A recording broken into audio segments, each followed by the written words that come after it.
Hemen hurrengoa, 74. orrialdeko 7. egiteko ariketako B. Berriro gogoratu bat markatzea horren aurrian egiaztapena egin behar dela gogoratzeko.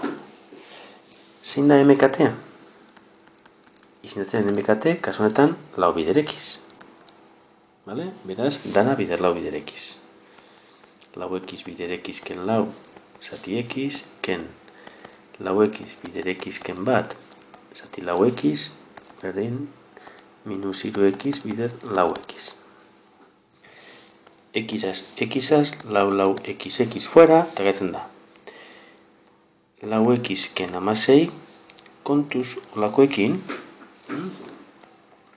amengo minusak geratu danaren guztiaren minusa da. Vale? Beraz, ken ekiz gehi bat berdin minus 12 ekiz berbi. Orduan, geratzen den ekuazioa da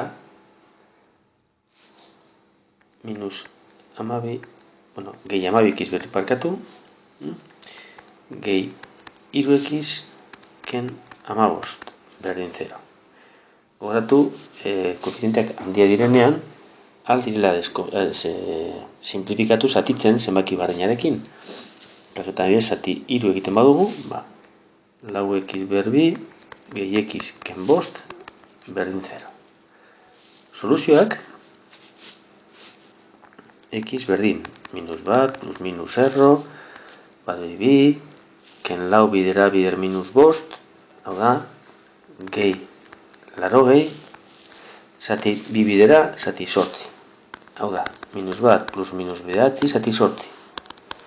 Eta dira, sortzi zati sortzi bat, edo minus 10 sortziren, hau da, minus bost laurden.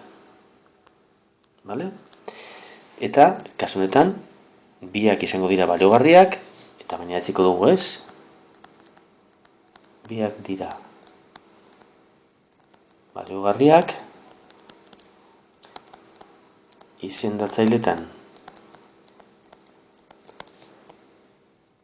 ordezterakoan ez delako 0 moten. Vale?